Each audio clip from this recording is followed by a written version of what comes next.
Komið sæl og velkomin í enn eitt þáttinn af Kaldapóstinn. Gestur minn í dag, engin annar en Tómas Möller. Ertu hjartanlega velkominn. Takk og takk fyrir að bjóða mér í Kaldapóstinn. Gott að sjá þig. Sömuleiðis. Það er hefð fyrir því að ég er nokkið sérstaklega trúaður en mér finnst þetta svo flott brand, Jesú laði. Þannig að við bara svona, skálum í Jesú laði. Gerum þetta bara svona, svo ég klúður ekki þættinum, strax í byrjun. En þetta er lífsins elixír og með Jesú í æðakerfinu, svo hvað getur klikkað, Tómas? Fyrst er í forvitunum Möller. Já. Hvaðan kemur Möller? Já. Hvað er það? Þetta er Kötturinn. Þetta er kötturinn, já. Nei, látum hann ekkert slá úr þetta lænu. Kemur inn á réttum tíma. Já. Það er sem sagt við sem erum með ættarnafni Möller, við erum okkar ættfaðir kom til Íslands kringum 1800. Danskur. Óli Pétur Möller og konan hans. Já. Og hún, og þau bjuggu sem sagt á Grundarfirði. Hann var smiður og var að smíða þar hús fyrir, að því mér er sagt, fransku ríkisstjórnina fyrir franska sjómenn. Já, ok. Síðan breyttust aðstæður og þau hjónin fluttu til Reykjavíkur og hann fór að gera við Dómkirkjuna. Þetta var í kringum 1810-20 og síðan, og þau eignuðust börn og sem sagt afi minn, William Thomas Möller, hann var í Stykkishólmi og amma mín, Margrét Jónsdóttir, hún kemur frá Tálknafirði. Okay. Þannig að, og báðir foreldrar mínir eru sem sagt frá Stykkishólmi, komu til Reykjavíkur kringum 1950. Þannig þú ert kokteill á öllum landsbyggðum landsins? Já, allan á Vestfjörðum, Snæfellsnesinu, Blönduós, Möllerarnir voru mikið á Blönduósi og Siglufirði. Það eru nokkrir Möllerar þar og einn þingmaður þar, Kristján Möller. Þannig að nafni hefur haldið sig í gegnum alla ættina. Já. Konur líka? Já, það er náttúrulega ákveðin hefð fyrir því hvernig þetta fer. En það var þannig að bara synirnir tóku... Já. Það er Margrét amma, hún var Margrét Möller. Ok. Og móðir mín Lea Möller, þannig og Agnar Möller, faðir minn. Þannig að þetta er svona ættartréð er aðallega Vestfirðir og Snæfellsnes og Norðurland og svo Danmörk, þar áður. Og hvaðan kemur þú? Ég sem sagt fæddur 1954 og þannig að næsta ár er stórt afmælisár. Já, fæddur búið miðbyggi síðust að þetta hljómar átt að svo ræðilega. Upp úr miðbyggi, en ég sem sagt elst upp í Reykjavík. Baldursgata, Hvassaleiti, Tunguvegur. 101 guður. Já, svolítið. Og hérna, þeir í sveit, hérna, fyrir rétti á þér, hérna. Var í sveit í Hrunamannahreppi. Já. Í ein 6 sumur. Þannig að ég var að keyra traktor 11 ára. Vel gert. Já, kúasmalli, sendur í sveit, eins og sagt er, og þetta var gríðarlega skemmtilegi tímar, finnast sveitarstarfum. Síðan fór ég var í Réttó og Breiðavíkurskóla, Réttó og svo Vestló. Og þar hitti ég hana Bryndísi, konuna mína. Já, ok. Og hérna, og sumrin hjá mér þarna í Vestló voru, ég var á fraktskipum. Já. Bæði ríkisskip og eimskip, fór í kringum landið, eitt sumarið svona 8 sinnum. Að sækja fisk? Sækja fisk og vörur og hjá eimskip fór ég með skipum til Ameríku. Og þetta voru mikil upplifun, en þú sér að maður kynnist landbúnaði og flutningastarfsemi mjög snemma. Kynnist svolítið hvernig störfin voru unnin. Það var mjög verðmætt. Í dag er það meira og minna kannski unglingavinnan, en þarna voru bara menn að vinna í bara þessum grunnatvinnuvegu svolítið. Þannig að ég fekk fína þekkingu þarna og eftir Vestló þá fórum við hjónin til Berlínar. Eftir Vestló við hjónin, ekki voru við hjón þá? Cirka svipaleiti, já. Já, en það giftist við giftum okkur sem sagt giftum okkur 76, 22 ára gömul. Já, ok. Þannig að við fórum síðan til Berlínar og þar eignaðist við soninn okkar Agnar. Voru þarna í 6 ár að læra bæði. Hvað var það? Ég var að læra verkfræði, hún var að læra germanistik eins og heitir, það þýskfræði, kennsla á þýsku. Og síðan kom ég heim eftir námið og við stofnuðum okkar heimili vorum mest í Vesturbænum. 2 dætur bættust við. Það kom með 3 börn, strákurinn úti, 2 stúlkur heima og mikið í Vesturbænum. Og núna erum við í Garðabænum og eigum 8 barnabörn. Vel gert. Og allir Möller? Nei, sonur okkar Agnar Möller og dætur náttúrulega líka. En börn dætur hana náttúrulega taka föðurnafn. Já, föðurnafn, það náttúrulega ekki tengt Möller. En Möllers nafnið heldur áfram náttúrulega í gegnum Agnar, sonur minn. En hvernig þreifstu þið í Berlín? Það voru bara 6 ótrúlega, ég bara segi mögnuð ár. Þarna var múrinn, það var múr í kringum Vestur-Berlín til þess að Austur-Þjóðverjarnir kæmist ekki inn. En við gátum farið hvert sem við vildum. Þið gátum farið austur fyrir? Já, bara hjólandi þessuna yfir í Austur-Berlín. En Austur-Þjóðverjarnir gátu ekki farið yfir til okkar. Þetta var eiginlega, Berlín var náttúrulega innan múra. Þetta var svona eiland inn í Austur-Þýskalandi. Til þess að fara til Vestur-Þýskalands þurftum að fyrst að fara í gegnum landamærastöðin í Berlín og svo hina landamærastöðina inn í Þýskaland. Það var alveg frjálst. Og við fórum oft í ferðalög til Ítalíu og í skíði og allt Þýskaland. Þannig að þetta rosalega upplifun því að Austur-Þýskaland var náttúrulega bara 17 milljón manna fangelsi. Fólk þráði ekkert meira en frelsi þarna. Og þarna var sagt 100.000 manna elíta sem stjórnaði landinu. Þetta svona svipaður í Rússlandi núna og Hvíta-Rússlandi og Kúbu og þetta þessi gamli kommunismi. Ég kom hana nokkuð í siglingum. Þetta var frá Ísland á þeim tíma að það var náttúrulega kannski ekki sláandi munur, en maður fann örbirgðina í þessu landi, tengslinni í Austur-Þýskalandi. En á þessum 6 árum í Berlín, þá kynntist maður stöðuleika. Og kostir stöðuleika eru stórkostlega vanmetnir á Íslandi. Við komum að fyrir aftur. Ég man þegar maður kom út í Berlína þá kostaði appelsínusafi 90 pfenninga. Þegar ég fór 6 ára setna kostaði 90 pfenninga. Það var svona óbreytt ástand. Algjörlega stöðugt, verðlag stöðugir, vextir stöðugt, bara leigan nánast stöðug í 6 ár. Þannig að þarna kynnist maður þessum evrópska stöðuleika sem við ætlum kannski að ræða á eftir. En þessi 6 ár, þá ertu í námi, þú ert ekkert að vinna á þessu? Jú, námsmenn í Berlín, það var svona hefð fyrir því að menn væri í vinnu með náminu. Ég var reyndar á styrk frá þýska ríkinu sem að styrkti nemendur. En ég vann á hverjum einasta laugardegi nánast. Keyra út blóm á sendiferðabíl eða hlaða flugvélar upp á flugvelli. Það var ekki þetta námslánasystem? Jú, það voru námslán, en þarna var maður bara að vinna fyrir sér með þessu. Og þetta var svolítið sérstakt í Berlín, Skattar, það engin skatt, þetta var skattlust svæði. Og meiri það var, fyrst 10% von á launinni frá ríkinu, Þú verður að útskýra útskýra þetta? Það var öfugir skattar, Það var verið að hvetja fólk til að koma til Berlínar. Og þeir greiddu skatt, tók ekki skatt af fólki, heldur greiddu ofan á launinu, Þannig að þetta var skattfrjálst? Já, allavega fyrir okkur námsmenn. Við fengum alltaf sem heitir Berliner Zulage eða semst Berlínar viðbót á launin okkar.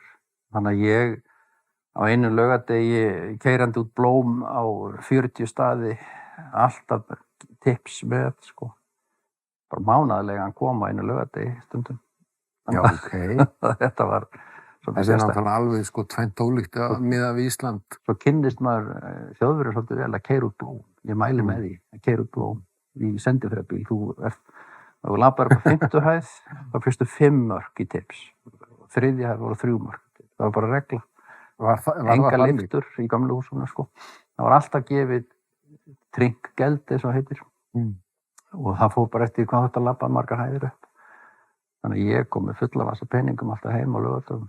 Og skattfrjálsum launum? Alltaf skattfrjálst. Næs. Hvað varst það oftast heim? Já, Berlín var náttúrulega frábær staður fyrir námsmenn. Þarna voru tugir Íslendinga, fólk sem var í sambandi við það og Þjóðverjar líka. Þetta var bara flott og mjög góð Íslendinga nýlenda, Berlín, og enn skilst mér. Fólk hittist á laugardögum og það voru hittust í veislum og Íslendinga hátíðir og sumurinn var mikið samspil milli Íslendingana. Og allir voru að styðja hvern annan og hjálpa í gegnum kerfið og svoleiðis. En Berlín hefur alltaf verið sko svona hápunktur menningar og lista og þeir hafa verið mjög framsæknir. Listafólk hefur flutt þangað mikið og starfan var. Þetta var þegar við vorum annað, það var náttúrulega Berlínar Sinfónían, listasöfnin. Það var bíóin voru skemmtileg og leikritin. Þetta var bara alveg ótrúlega flottur, skemmtilegu staður að búa á. Maður fór alla sína ferðir á reiðhjóli og þurfti eiginlega aldrei að keyra neitt innan bæjar. Þetta var allar búðir voru í götunni sem voru. Þannig að þetta voru við bara mjög góð ár. Og ég kem síðan heim og við bæði og ég með mína verkfræði gráðu og ég byrja strax að vinna sem verkfræðingur hjá Eimskip. Og síðan hjá nokkrum fyrirtækjum þangað til ég rek mitt eigið fyrirtæki í 10 ár. Já. Rými heitir það, sem að ég rak með félögum mínum í 11 ár, seldi það og hef síðan starfað núna sem bara sjálfstætt starfandi ráðgjafi. Og ég að ráðleggja nokkrum fyrirtækjum. Og náttúrulega í pólitíkinni, svo veist. Í stjórn Viðreisnar og hef verið varaþingmaður og ég fór í 3 vikur á þingið síðasta vetur. Já, vel gert.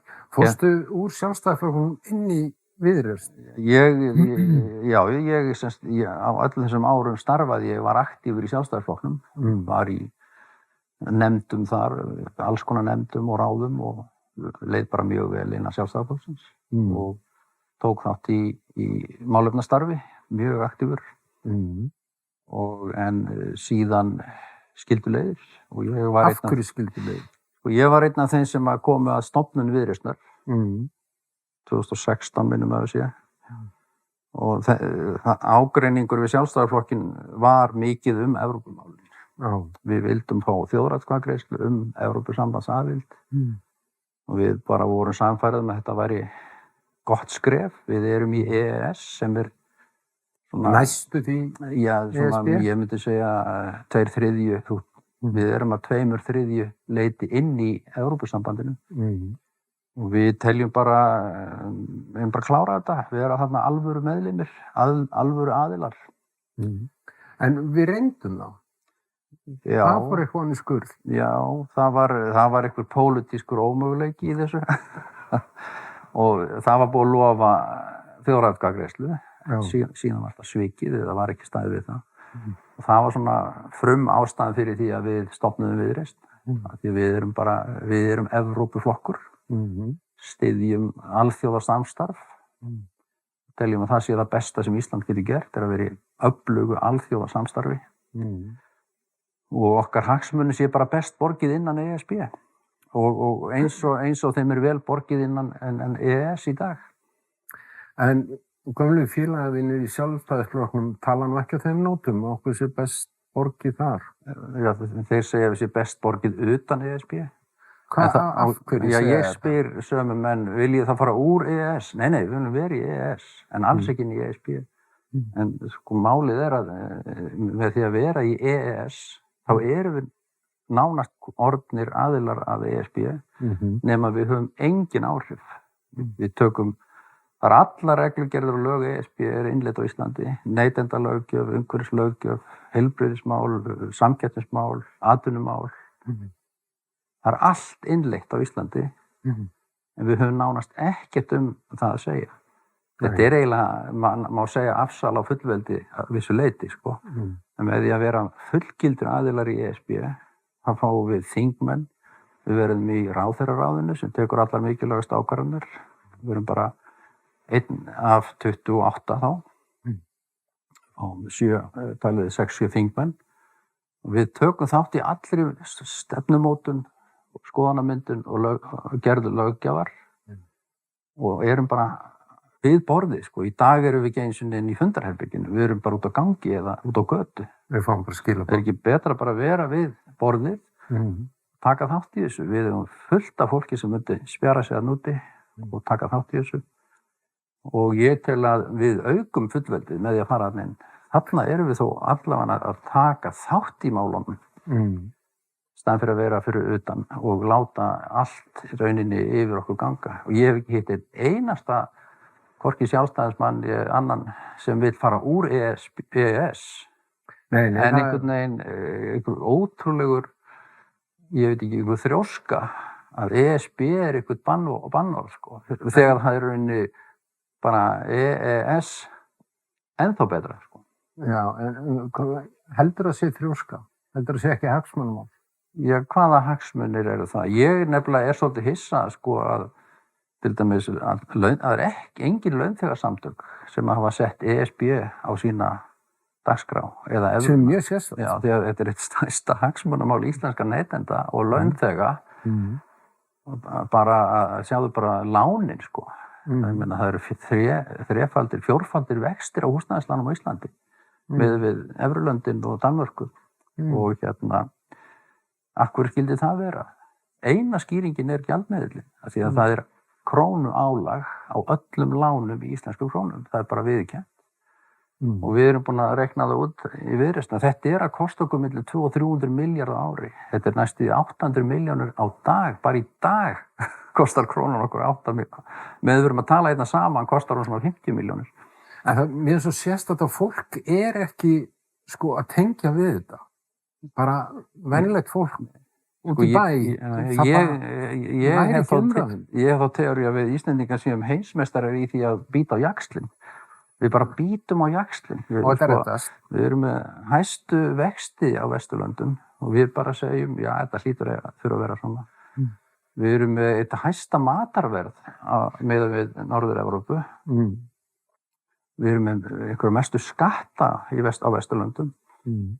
Og fólk bara bítur á jaxlinn og þetta hlýtur að vera svona. Við í Viðreisn segjum, þetta þarf ekkert að vera svona. Þetta á ekki að vera svona. Við viljum breyta þessu. Ég veit ekki hvaða hagsmunir það eru. 300 fyrirtæki í landinu eru komin út krónuhagkerfinu. 300 fyrirtæki? 289 fyrirtæki eru búin að yfirgefa krónuna, taka öll sín lán í evrum eða dollarum á 1-2% vextum. Hinn sitja uppi með sína 10% vexti. Þetta auðvitað skekki samkeppnishæfnina. Og þannig að fyrirtækin, þegar þau geta og mega, þá fara þau. Ég meina, ríkið að borga 111 milljarða í vexti í ár. Þeir væru svona 20 milljarða, 30 mestalagi, ef þetta væri með alvöru gjaldmiðil. Bara vextirnir? Bara vextir sem ríkið, það kemur fram í fjárlögum, sko. Ég meina, hvað þetta? Þetta eru 300 milljarðar á hverjum einasta degi. Þetta er einhvers staðar fyrir það ekki að vera nema yfir hausina, menn þetta er svo stór rödd. Það þarf ekki að vera nema 1/4 af þessu. Og hugsa að þetta er 4. stærsti útgjaldaliður ríkisins, eru vextir. Ég meina, í öllum Evrópulöndum þetta einhvers staðar neðarlega, með þess að Grikkir borga miklu. Þeir eru oft teknir sem dæmi. Já, þeir borga ekki að fara í Evrópusambandið. Já, þeir eru með háar skuldir, en þeir eru með miklu lægri vexti, því að þeirra vextir í Evrópu. Og ég held að sé nú oft illa talað Grikki. Grikkir eru bara búin að ná sér vel og eins Spánverjar og Ítalía líka. En ég spyr oft, af hverju ekki fyrirtækja samtök atvinnulífsins eða félag atvinnurekenda að berjast fyrir því að fá hérna alvöru gjaldmiðil og auka samkeppnishæfni þjóðarinnar. Við erum í 20. og eitthvað sæti í samkeppnishæfni meðalans út af þessu. Akkur eru launþegasamtökin ekki að berjast fyrir þessu? Akkur eru neytendasamtökin nefnir þetta ekki á nafn einu sinni? Ekki minnst það. Þannig að sko ég hvet fulltrúa þessara samtaka núna að skoða þetta mál. Langstærsta hagsmunamál íslenska neytenda og launþega gjaldmiðillinn og vextirnir sem honum fylgja. Af hverju erum við ekki að ná þessu? Ég spyr mig að því 65 ára gamall í stólnum og hún röflum þetta í 10 ára. Af hverju þjóðin ekki að ná þessu? Hvað málið? Það því að búið að kenna okkur það að ESB sé grýlan? Hvað þetta?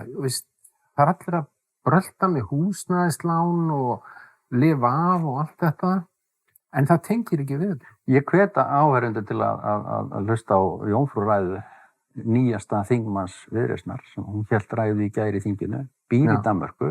Elva Dögg, já.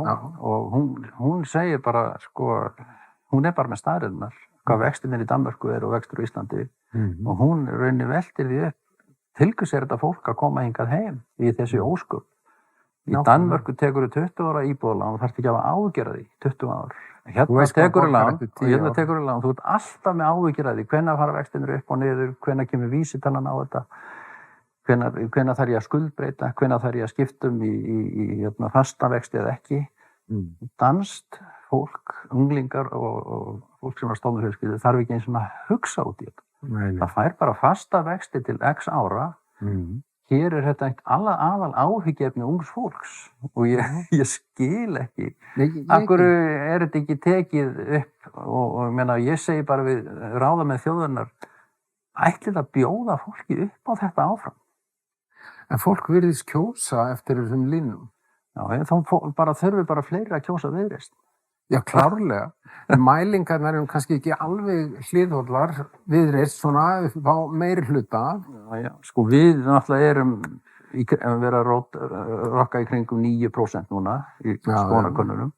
2-3 til eða frá. Já. Og við þurfum að vera duglegri bara við að koma okkar áherslum á framfæri í sambandi við það kosti þess að Ísland verði fullgildur aðili að Evrópusambandinu. Fái alvöru gjaldmiðil hérna, lægri vexti, meiri stöðuleika og við náttúrulega með því að fara í ESB þá þetta breytist ýmislegt sko og í síðustu viðræðum var búið að semja nánast allt nema sjávarútveg og landbúnað og ég tel að þetta sé ekkert óyfirstíganlegt að semja þessi 2 mál. Umsóknin enn inni eða var hún rifið? Það bréfið hans Gunnars. Já, hvert fór það? Hvar það núna? Hápað með það í Brussel. Hvar bréfið? En sko, núna í dag, held ég, verið að leggja fram þingsályktunartillögu frá Viðreisn og fleiri flokkum að hefja, að hafa þjóðaratkvæðagreiðslu þetta mál, eins og okkur var lofa hérna fyrir 7 ára síðan. Það eru flesti flokkar búin að lofa því í fortíðinni, sko? Já, nú það, held ég, bara stjórnarandstaðan sem að leggja til að þjóðaratkvæðagreiðslan verði og síðustu skoðanir kann að sýna meiri hluti fólks vill þjóðaratkvæðagreiðslu samkvæmt nýjustu könnun. Flokkur fólksins ekki í stuði fyrir ESB. Nei, en sko ef almenningur spurður, þau hafa einhverja sínar ástæður fyrir því, en ég held að ef við förum í þjóðaratkvæðagreiðslu, ég sannfærður að meiri hluti þjóðarinnar vill setja þetta í gang. Það kannski óttinn við þjóðaratkvæðagreiðsluna per se. Já. Ákveðin öll vita að það myndi rúlla í gegn. Þess vegna kannski það mótið. Nú verður spennandi að sjá hvernig Vinstri-grænir taka á þessu til dæmis. Framsókn. Ég veit að Miðflokkurinn mun ekki samþykkja og meirihluti sjálfstæðismanna vill ekki fara í þessa þjóðaratkvæðagreiðslu. Nei. En ég bara bjartsýnn að það verður þjóðaratkvæðagreiðsla og við fáum meirihluta þjóðarinnar með okkur. Og ég held að ég bara bjartsýnn á þetta. Ég spáði fyrir fall múrsins þegar ég fór frá Berlín 1981. Þá sagði ég að múrinn stendur í 10 ári viðbót hámark, það var hlegið að mér. Hann fór 8 ára seinna. Ég segi núna við þig sko bara að við verum komin í ESB eftir svona 8 ár. Mestalega. Ég að vona það sko. Já, tölum saman eftir 8 ár.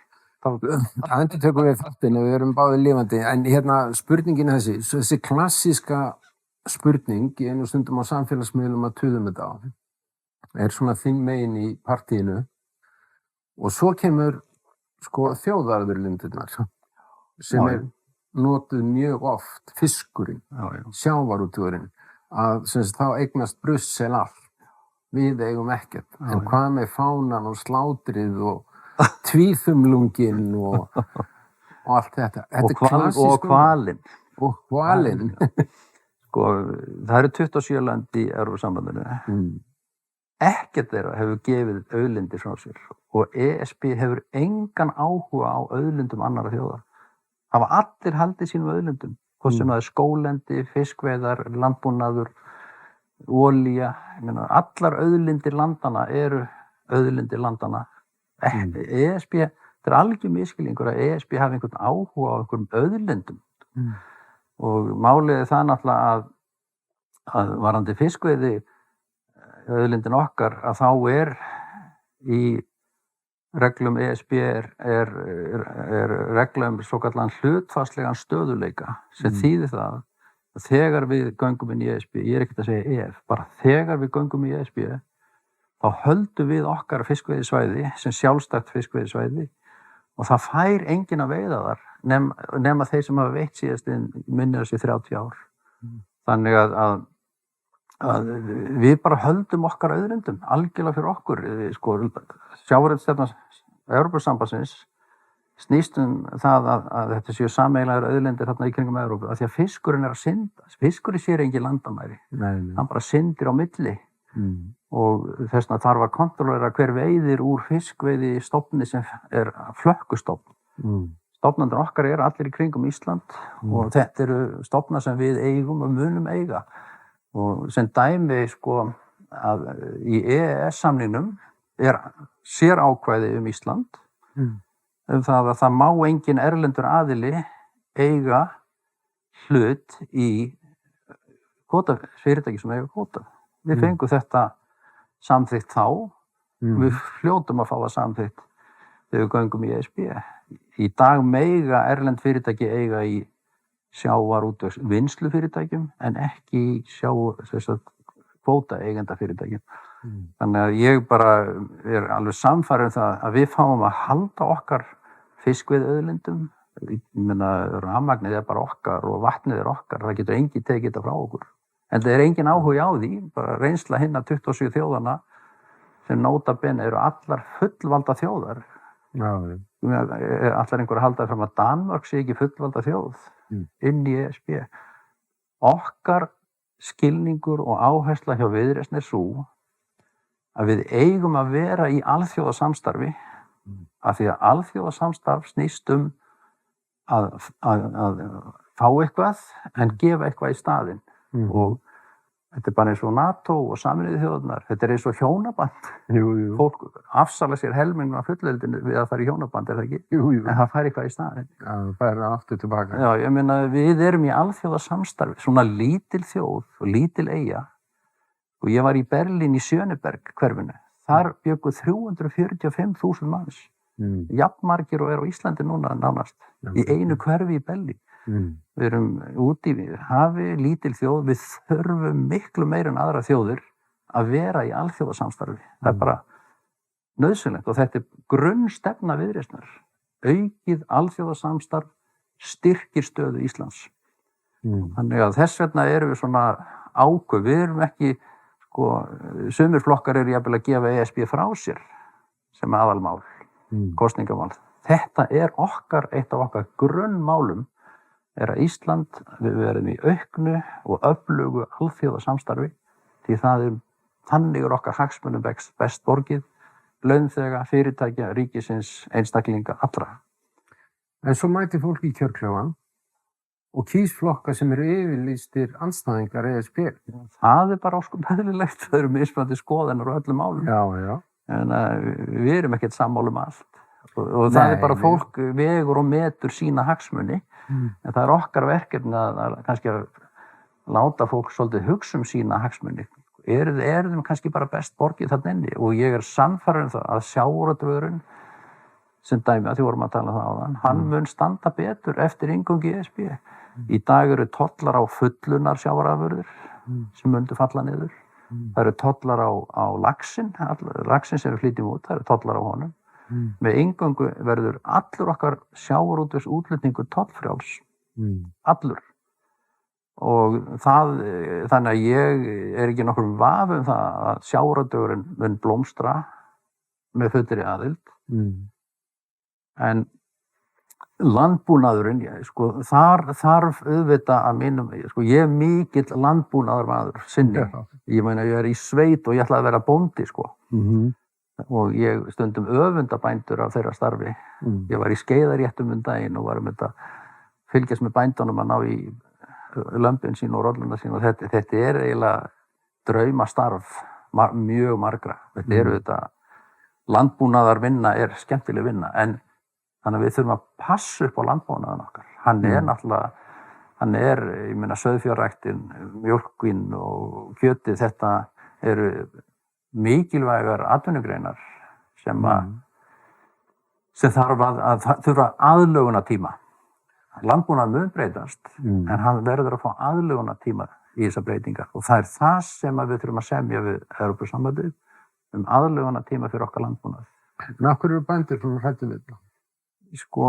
Ég þekki nú bændur sem alls ekki hræddir við þetta. Og ég held að bændur ætti að fagna þessu. Ég veit bara fylgstáttum með landbúnaðinum í Finnlandi. Þeir gengu í Evrópusambandið og ég held að finnski bændur séu bara hamingjusömustu bændur í heimi. Já, okay. Þeir eru almennt ánægðir með inngönguna. Þeir fá stuðning frá ESB og löng aðlögun og við skulum átta okkur á því að Evrópusambandið með budget, útgjöld upp á einhverja minna þessi 140-150 milljarðar. Helmingurinn af því fer til bænda. Helmingurinn af útgjöldum Evrópusambandsins fer í landbúnað. Bara víðsvegar alla Evrópu. Allur landbúnaður í Evrópu styrktur, en ekki með framleiðslu styrkjum eins og við erum með. Það fær engin bóndi álagun á mjólkurlítara eins og hér eða álagun á lambakjötskílóið. Hann fær jarðræktarstyrki.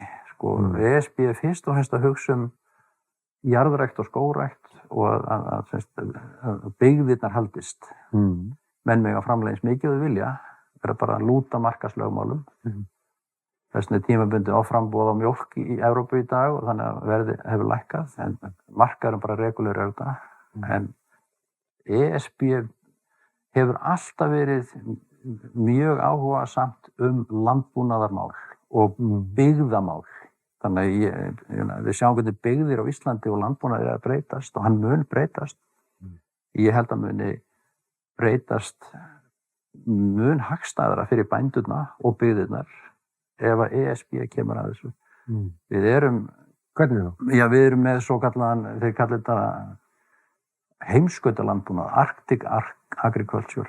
Og Evrópusambandin þar bara fylgi við það að vernda þessa byggðir, ekki láta þær drabbast niður.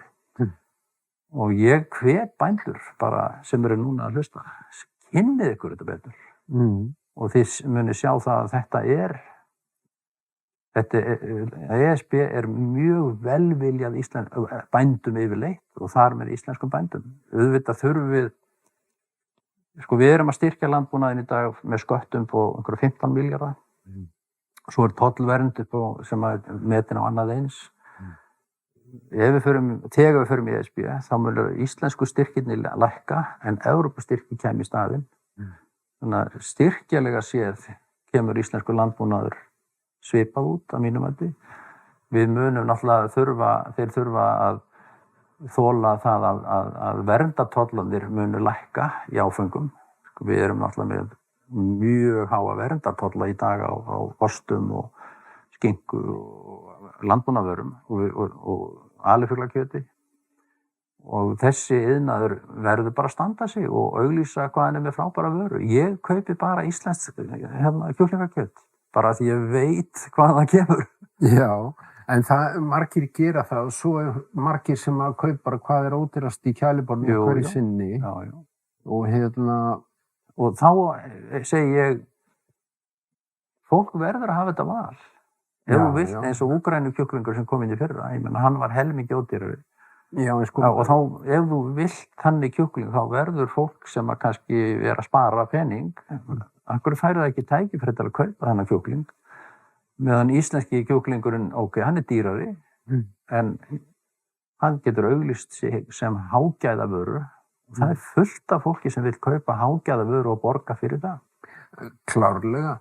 En það sem að mér heyrist bændur óttast mest að sko þeir eigi ekki séns í þessu samkeppni. Við innflutningin? Ef það opnast þessi matvælagátt við Evrópu, að það sé upp af endinum fyrir þá. Að þeir geti ekki keppt við, bæði verðlega og annars. Þess sagði ég áðan, að við í Viðreisn erum algjörlega sannfærið það að við þurfum að gefa landbúnaðinum langan aðlögunartíma. Þannig að það verður ekkert svona flóð. Þú fær aðlögunartíma, bæta framleiðsluaðferðir, skilurðu, og gera þetta hagkvæmara. Og verndin verður áfram sinn, en ég meina, sjáðu grænmetisbændur. Það var allir tollar voru teknir af grænmetis innflutningi og síðan hefur íslensku grænmetisiðnaður blómstrað. Þannig að samkeppni er ofta af hinnu góða, þú ferð að framleiða betur, stækka gróðurhúsin og ég meina í dag er íslensk grænmeti svo sannarlega vel samkeppnishæft við innflutt grænmeti. En ég spyr mig að því, Tómas. Og ég tel að þetta geti átt við annan landbúnað líka. Já, sko, ef þú bara horfir í kringum því hérna, þá held ég sé ekki bara neitt íslenskt neinstaðar hérna sem þetta benda á, nema kannski vatnið í kaffiniðinu og í jesúlaðinu. Já. Allt annað er innflutt. Getur þú bent á einhvern hlut einhverstaðar í þessu stóra sal? Gæti reyndar verið þarna repjuolía frá hérna úr Meðallandinu. Gæti verið. Rosalega góð repjuolía, ég mæli með henni, og haframjölið. Frá Meðallandinu fyrir sunnan Kirkjubæjarklaustur. Bara smá auglýsingum. Það er fullt af íslensku landbúnaðarvöru sem við erum ekki eiginlega. Við erum ekki sjálfbæra, við erum ekki einu svona kartöflu fyrir Íslendinga. Nei, við munum ekki tómata fyrir Íslendinga og við pumpum upp heitu vatni í alls konar áttir og sumst að legur það bara niður hlíðar. En við erum ekki sjálfbæra neinu leitinni með vatn og rafmagn. Nei, en samt má segja, sko, ég held að sé 80-90% af öllu kjöti á Íslandi er innlent. Þetta er 90% innlent kjöt sem við erum að borða. Fiskurinn nánast allur innlendur. Ég meina, mjólkin er 99% og eggin 90%. Ég var bara að lesa um daginn. Sko, íslensku landbúnaðar eru þetta að fæða þjóðina mjög vel af frábærum vörum, ekki gleyma því. En hann hefði bara kannski gott af smá samkeppni. Ég meina, öll samkeppni er af hinu góða og hérna, ef að sú samkeppni kemur inn smátt og smátt á löngum tíma. Ég meina, við gengum í EFTA fyrir áratugum síðan. Íslenskur iðnaður fékk aðlögunartíma, man ekki hvort það 10-15 ár. Eftir það blómstraði íslenskur iðnaður. Sjáðu bara sælgætisiðnaðurinn, íslenski blómstrar í dag. Þannig að það tók bara tíma, skilurðu. Ég er reyndar svolítið að bakka upp það sem þú ert að segja er það að sko við erum ofboðslega háð öðrum ríkjum með allar okkar flestar okkar daglegu sko það sem við notum daglega, þú veist, bara ég sé kvikmyndagerðarmaður, það er ekkert íslenskt í því nema bara hugvitið, sko. En við höfum ekkert verið sérlega dugleg við að verða sjálfbæra neinu leyti.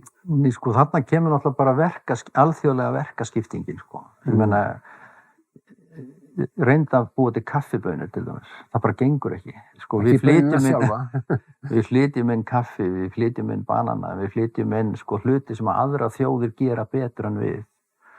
Þannig að við rauninni erum að framleiða það sem er samkeppnishæft. Þannig að þessi alþjóðlega verkaskipting leiðir bara til þess að nánast allt nema íslensku landbúnaðar og fiskur úr sjávarútvegi er flutt inn. Ég meina, og það er bara allt í lagi. Svona er bara heimurinn í dag. Þú framleiðir hluti þar sem er hagstæðast að gera það. En íslenskur, ég meina, sjáðu bara tréiðnaður til dæmis, innréttingasmíði. Þetta er frábær atvinnugrein hérna á Íslandi. framleiðir nánast frábæra vöru. En við erum, þetta er alveg rétt sem þú segir, við flytjum inn, enda við erum það eru fáar þjóðir sem hlutfall af þjóðarframleiðslu sem flytur inn jafn mikið af vörum og flytur út jafn mikið af vörum og við. Og þá komum við aftur að gjaldmiðlunum okkar, að því að við erum svo mikið innflutnings- og útflutningsland, öllum þessum gjaldeyri þarf að skipta yfir í, útflutningspenninguna þarf að skipta yfir í krónur og innflutningspenninguna þarf að skipta úr krónu yfir í erlenda gjaldmiðil og þessi gjaldeyri skipti, við erum að tala tugi milljarða í kostnað við að skipta gjaldeyri. Og ég hef stundum sagt söguna því þegar ég rak fyrirtækið mitt, við seldum sjávarútvegsfyrirtækjunum hillukerfi og liftara og við fengum bara borgað í evrum. Og að því baðum það, ég sendi bara reikning í evrum. Þannig að bankareikningunum okkar bara fylltist af evrum og við borguðum bara reikningin til útlanda eins og við verum að borga orkureikning eða leigureikning á Íslandi, það bara gegnum heimabankan. Engin banki tók krónu af þessu. Þannig að ég hef oft verið að veltaði fyrir mig, akkur ekki fleiri bara að rökka útflutningsfyrirtækin í evrum og nota til að borga byrgjunum erlendis, bara ókeypis hugmynd. Já. En hún leiddi til þess að við gátum, ég mata svo, við gátum lækkað öll okkar verðin 5-10%. Því það var engin gjaldeyris áhætta lengur. Nei, svo þannig að þið sjáu þessi stóri inn- og útflutningur gerir þennan gjaldeyris skipta kostnað svo ofboðslega háan. Þú sér bara þegar þú fer til útlanda, þú kaupir eitthvað og heldur að gengið sé 150, en þegar reikningurinn kemur, þá er hann komin við 160. Bankarnir og kortafyrirtækin að heyra það. Það er verið að taka á okkur gífurlegan pening í gjaldeyris skipta kostnað sem þetta mestu hverfa ef við værum með evru. Reyndar þar verður hann náttúrulega þegar við kaupum eitthvað í dollarum. En ég meina það eru 19 lönd eða 20 í Evrópu sem nota bara evrur. Og þannig að þetta er enn eitt kosturum við það að vera ekki svona smáþjóð með eigin gjaldmiðil. Og við höldum stundum þetta sé sjálfsagt mál, en það er engin smáþjóð í heiminum með svona gjaldmiðil eins og við. Nei, það reynir það ekki eins og neð, Nei, en fólk talar þetta að sé merkimiði á sjálfstæði þjóðar að vera með eigin gjaldmiðil og svo flöggum við. Það er þetta sjálfstæðismerki. En akkur er þá öll þessi Evrópulönd með evru og fullt af löndum út allan heim nota dollar bara til að öfla stöðuleikann. En hvað með sjávarútveginn? Þetta kemur. Ég sagði það nú við áðan, ég tel að hann muni algjörlega halda sínu. Landbúnaður muni eflast. Gjaldeyri skipti kostnað. Náttúrulega bankarnir missa þarna 30 milljarða tekjum, en er það ekki bara allt í lagi? En við skulum aðeins færa okkur í krabbameini í kringum krónuna. Við erum eitthvað fyrirbrigði sem heitir verðtrygging, sem er bara krabbamein. Þín kynslóð slapp nokkuð vel svona hefðbundi fólk sem keypti sér fyrir 1979 held ég að verið. Ég veit að foreldra mínir, móðir og stjúpir, þau fengu hús sitt gefins, það bara ást upp í verðbólgu og en það eru aðrir tímar í dag. Við erum með þessa verðtryggingasystem sem að bankar eru núna ýta ungu fólk inn í að taka lán í verðtryggingum. Og þá komum við aftur að því af hverju viljum við ekki skipta, af því einhverjir hagnast á þessu systemi. Við værum löngu búin að gera þetta ef það var ekki einhverjir sem hagnast á þessu. Það er stóra spurning. Hverjir að hagnast á þessu? Það er náttúrulega fyrsta lagi, það er ekkert land í heiminu sem gerir þetta eins og við. Það er ekkert land að nota svona verðtryggingu að lán og þegar maður segir þetta við útlenda kollega sína og þeir bara segja þetta aftur. Og þeir skilja þetta ekki. En krónan án verðtryggingar, það gengur aldrei. Hún verður að vera verðtryggð, þannig að myndi enginn lána þér. Nákvæmlega. Og það grunnvandinn þessi óstöðuleiki, sveiflan á krónunni og óstöðuleikin í efnahagslífinu sem gerir það verkum að þessi gjaldmiðill, honum bara ekki treyst. Það eru verðbólguvæntingar núna miklar næstu árin og sem valda því að fólk lánar ekki krónu nema með vaxtaálagi eða vísitöluálagi. Þetta bara svona, þetta bara fylgifiskur. Það þýðir ekkert að reyna að breyta þessu, sko. Það gerist ekkert. Ég meina, þú getur sjálfur ákveðið að taka lán án verðtryggingar, en þá bara borgar mun hærri vexti. Þetta verðtryggingin öryggi lánveitandans líka, sko. Þannig að þetta bara eðlilegur fylgifiskur svona veiks gjaldmiðils sem að rokkar, og svo var dálítið athyglisvert daginn að forstjóri Kauphallarinnar var að tala hvað gjaldeyrismarkaðurinn á Íslandi væri í rauninni grunnur og ófyrirsjáanlegur, og það náttúrulega, það ekkert mál að áætla hvenær ætlar Samherji að skipta 10 milljörðum til að borga laun. Það rétt fyrir mánaðamót. Þú getur spilað inn á það. Þegar þeir selja 10 milljarða gjaldeyri, þá náttúrulega lækkar, þá breytist gengi krónunar. Þú selur gjaldeyri fyrir krónur og menn bara stílinn á þetta. Það fullt af fólki sem að græðir helling á því að spila á krónuna. Þannig að það enn eitt kostnaðarliður, og hver borgar það? Það náttúrulega bara almenningur sem borgar þetta. Já, og það fólk vill klárlega ekki fá hana gjaldmiðil hérna í landið, því að þetta atvinnuvegur hjá mörgum. Ég þekki eitt sem að tekur bara skort gegn íslensku krónunni á réttu tímum og hagnast milljónir. Þetta heilmikill atvinnuvegur. Og þess vegna spyr ég, það eru öfl í landinu, ég ætla ekki að vera eins og sko flatt örþer eða sem sagt í einhverju samsæriskenningasmiðum.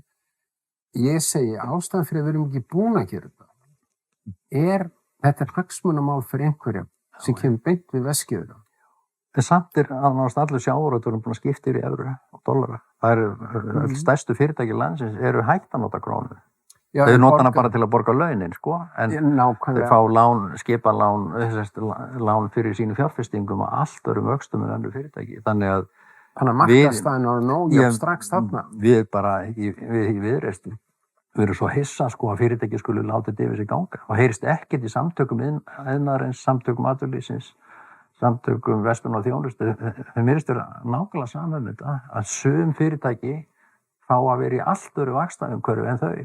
Og ég meina, svo bara, sjáðu eins og bara Bauhaus erlent fyrirtæki, Costco erlent fyrirtæki, þeir fjármagna sig á 1% vöxtum, meðan Biko og Hagar fjármagna sig á 10% vöxtum.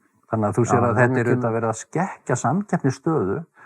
Ég skil ekki af hverju íslensk fyrirtæki hafa ekki tekið á þessu og krafist breytinga.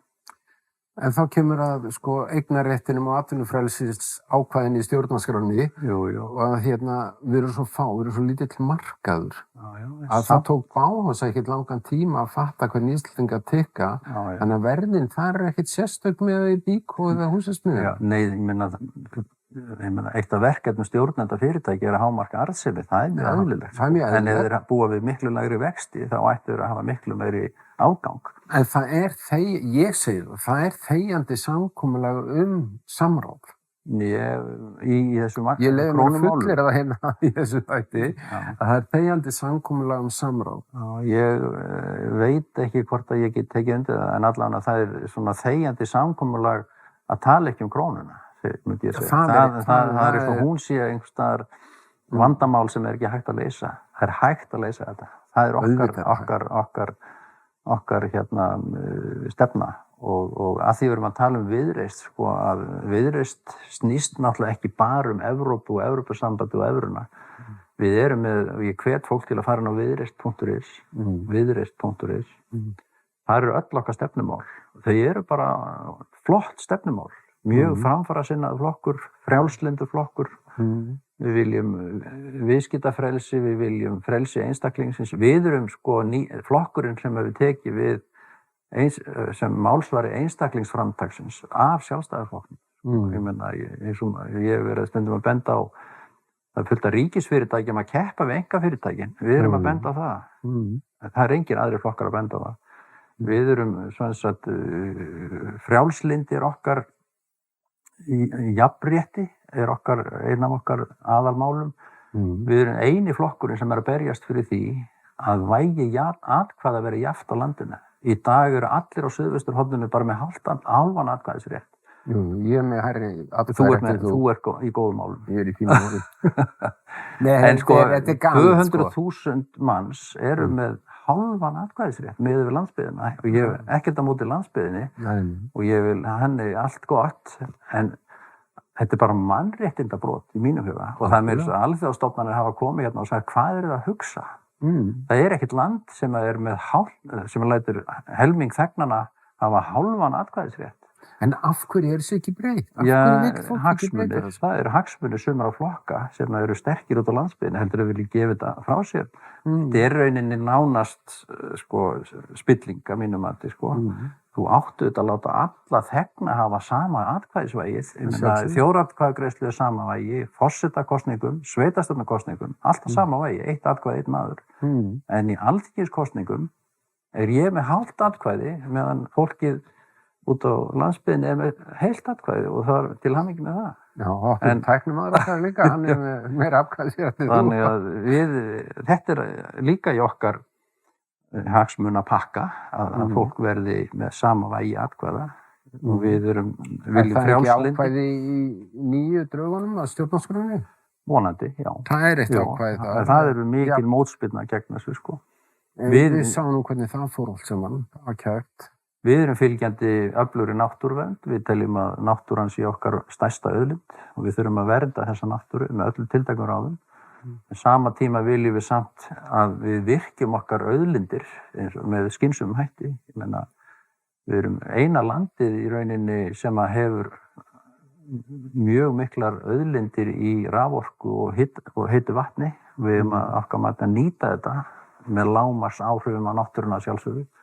Og svo raddir þar sem vilja íta þessi yfir í HF-deildina, Já, við... Með Landsvirkjun Já, við teljum að fara mjög varlega þar, Við erum, það sátt það í landinu að Landsvirkjun sé eign þjóðarinnar. Þannig að Orkuveita Reykjavíkur eign Reykjavíkurbúa og nágrennis.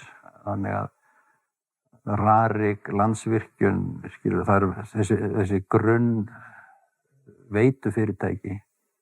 Þetta mín skoðun og þetta bara þetta auðlindir sem við eigum að eiga sjálf og þannig að sem sagt en við viljum hins vegar að við notum þá virkjanakosti sem að spilla náttúrunni sem minnst og því að þetta græna rafmagn, þetta náttúrulega algjörlega ótrúlegt að sjá þessar virkjanir mala gull á hverjum einasta degi 24 tíma á dag með því að búa til rafmagn úr vatni sem að fellur niður inn í túrbínur.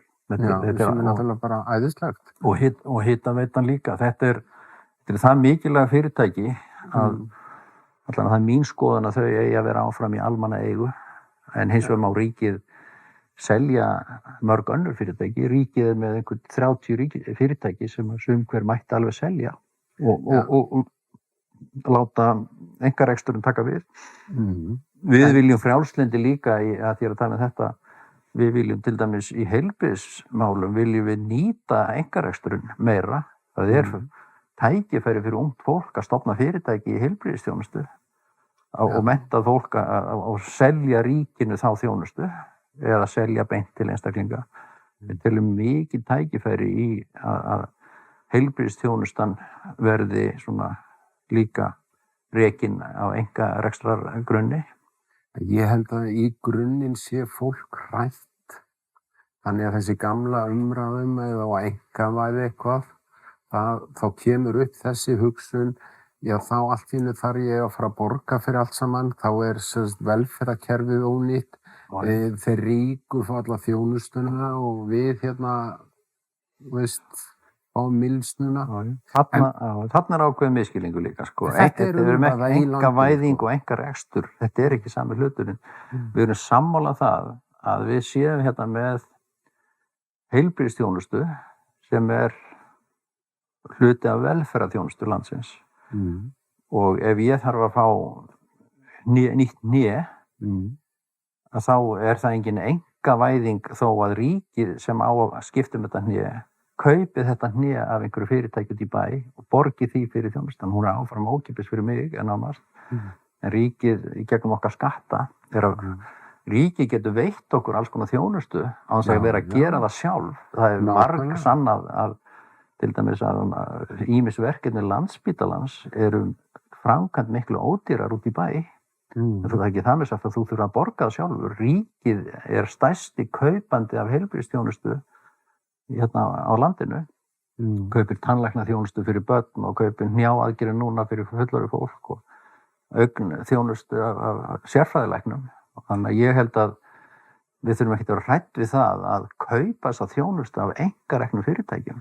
Þar starfa bara fólk eins og ég og þú búin að ná sér í menntun í heilbrigðistekni eða heilbrigðisgeiranum og bara að spjara sig í að bjóða ríkinu þessa þjónustu. Ég alveg með þér þarna og ríkið það náttúrulega líka bara standa sig líka eins og einkaaðilar að bjóða ekki síðri þjónustu ef það snýst það. Já. En ein spurning, sko, að því Landsvirkjun hefur komið oft til sögu í svona því að spjalla við fólk Evrópusambandið, sko. Hægt á því að Evrópusambandið setja okkur einhver skilyrði að ríkið get ekki rekið þessa þjónustu?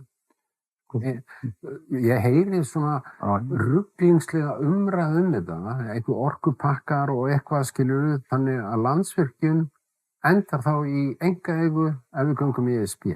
Nú ég orðrétt að kvóta sem sagt við mig, sko. Ég segi bara að þetta óþarfa áhyggjur, sko. Fyrsta lagi, ESB hefur engan áhuga á að eignast neinar auðlindir og hefur aldrei gert það. ESB á engar auðlindir.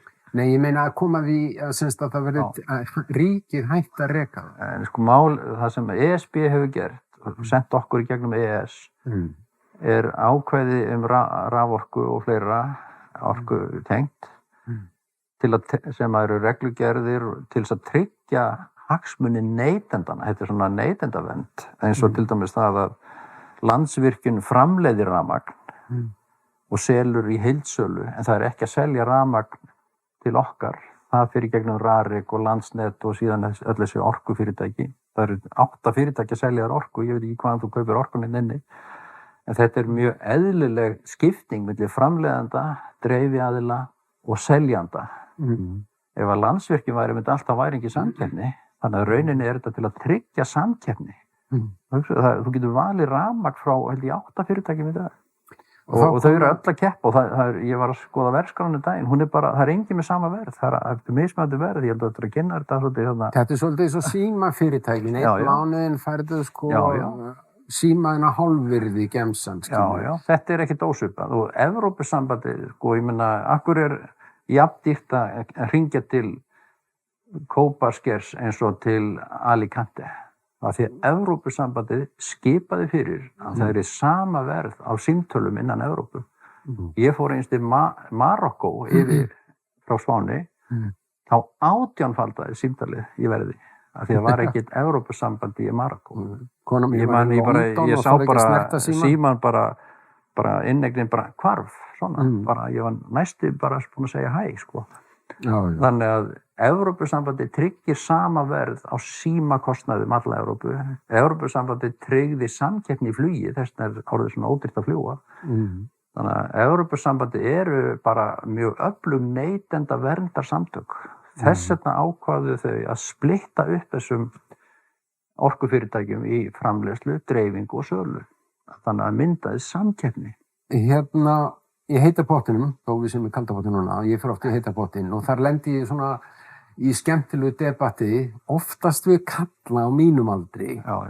Bölvaðir hrútar, skilurðu, og veist þeim fínir kallar, skilurðu, en svona fastir.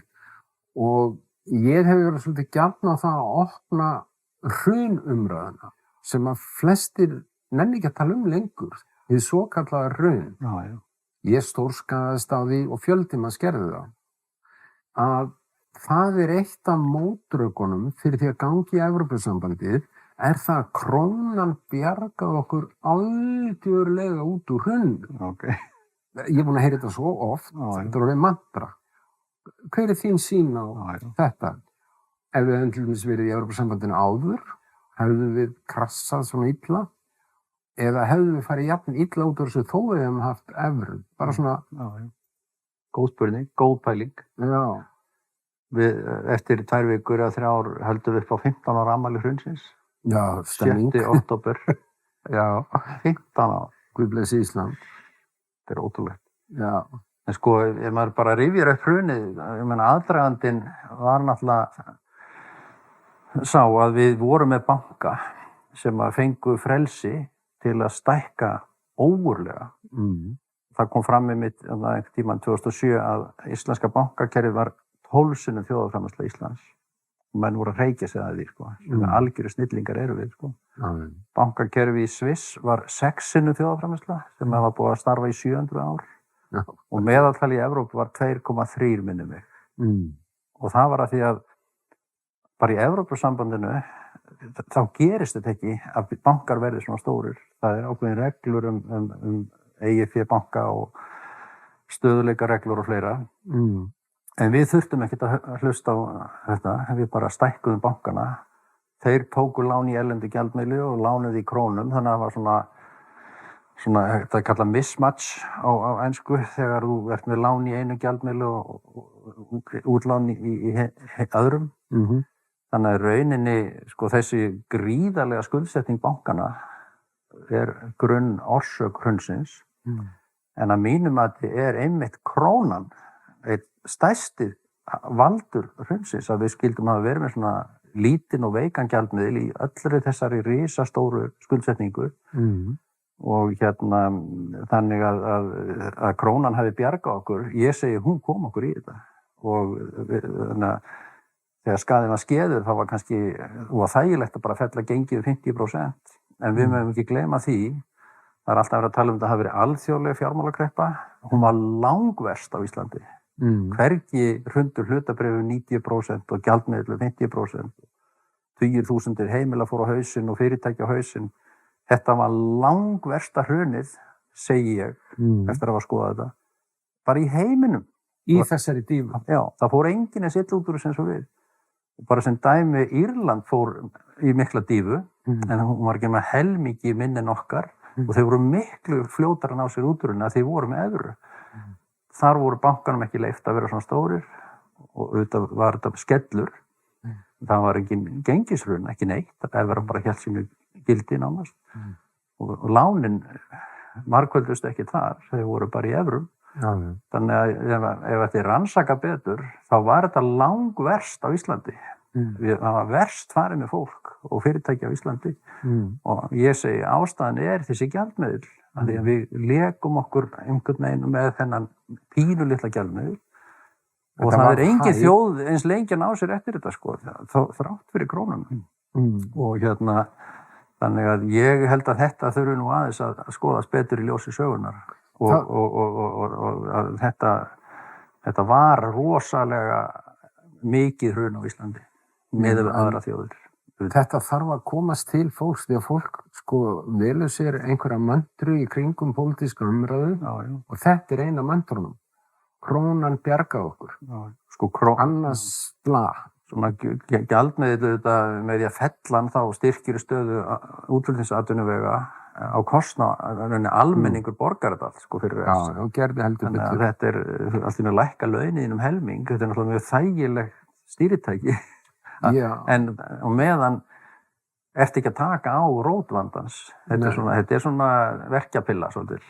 Krónan fljót virkandi verkjapilla.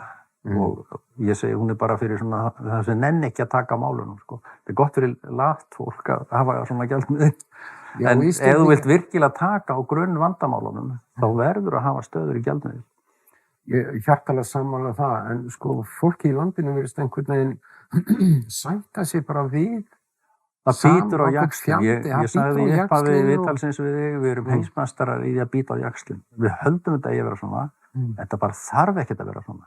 Þess vegna segjum við hlustendur skoðið þið hvað stjórnmálaflokkarnir eru að bjóða, og það sem við erum að bjóða bara skynnsöm stefna í efnahagsmálum, menntamálum, heilbrigðismálum og velferðarmálum og auknu alþjóðasamstarfi.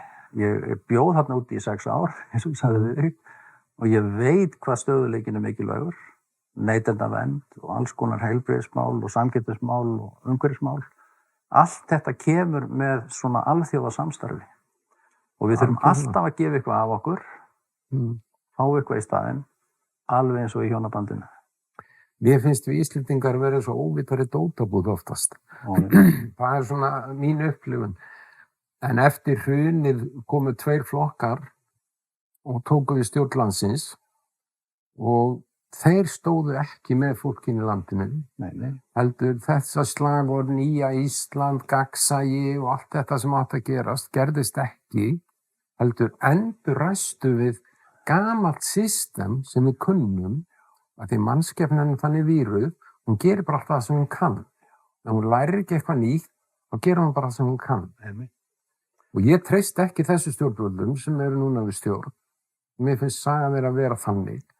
Þannig að mín hugmynd mín persónulega, og ég þáttastjórnandi og veg þungt í þessum þætti, það... Minnstasti helming.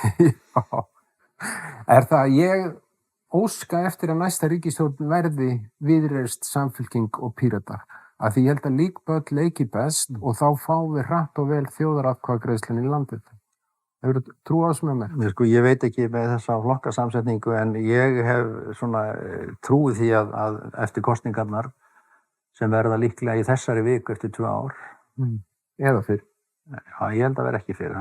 Þetta verður í lok september 2025. Að það bara komi nýtt stjórnarmunstur og ég held að sé bara líka hollt flokkar sem búin að vera lengi í stjórn. Það ekki tótt. Þeir bara gott að því að finna sér annað starf eða fara til hliðar. Ég held að minn gamli flokkur Sjálfstæðisflokkurinn hefði bara gott að því að taka sér smá frí og hugsa sig og kannski endurmóta stefnuna, leyfa öðrum að taka við í smá tíma allavega og þannig að þetta bara skemmtilegi tíma framundan. En núverandi ríkisstjórn náttúrulega hún er náttúrulega með völdin í landinu og það fullt af góðu fólk hérna í þessum flokkum og við erum allir Íslendingar, ekki gleyma því. Og við viljum landinu okkar vel, bara mismunandi hagsmuni og áherslur. En eitt gleymdi ég að segja þér áðan þegar ég var að rifja upp hvað ég var að gera. Ég í skemmtilegasta námi í heimi sem leiðsögunám. Ég að læra að verða leiðsögumaður, þýskumælandi meira að segja. Þetta eitt skemmtilegasta nám sem ég nokkuð farið í. Þar lærir maður jarðfræði, sögulandsins, grasafræði, jurtafræði, bókmenntar og listir og allt. Þetta svona suðupottur, frábæri nemendur og ég ætla að þess vegna þarf ég aðeins að segja þér það að ég ætla ekki að koma seint í tíma núna í dag. Nei, við förum að hætta þessu. Þannig að ég þarf að passa upp á tíman aðeins. Já, þannig þú ert gaurinn fremst í rútunum með mikrofóninn og kemur alla staðarinnar hvað hóllinn heitir. Segja hvað landið frábært. Það svolítið gaman, ég meina... Getur maður ekki bara bullað eitthvað? Nei, það geta allir googlað, sko. Það þýðir ekkert. Þetta bara vinsalast googlið þetta svæði? Sko, þetta nefnilega svolítið sérstakt mál, sko, að við erum hérna með rúma 2 milljónir ferðamanna hverju ári. Og flestir koma út á náttúrunni og sögu landsins og jarðfræði. Þetta svona þessi 3 stóru mál. Og ég, þegar maður fer að hugsa þetta land okkar, þetta svo sérstakt land að mörgu leyti og ég hlakka bara mikið til að fara að segja sögur þetta frábæra land sem við búum á. Því að í mínu huga það algjörlega einstakt. Já, þess vegna finnst mér svo erfitt að vera í ást-hatursambandi við landið mitt. Ég elska landið mitt, en hef mismikla trú á fólkinu í landinu. En við skulum láta þetta verða loka orðin, Tómas, og við höfum ekki debatt. Herri, Tómas, gott að sjá þig. Þetta búið að skálum í Jesúleið. Bara út á formið og og gaman að spjalla þetta og sömuleiðis, þetta búið að vera mjög skemmtilegt og takk fyrir að bjóða mér í kalda pottinn. Ég að skella mig bara í heita pottinn hérna í lauginni. Já, og við tökum þetta í næstu kosningum. Heyrðu, þessi heimasíti, takk fyrir að horfa eða hlusta og ég minni ykkur það að þið getið sendt á mig mail tyratýr.is ef þið viljið kvarta eða koma ykkur á framfæri eða benda á einhvern. Þá það alltaf opið. En takk fyrir að horfa.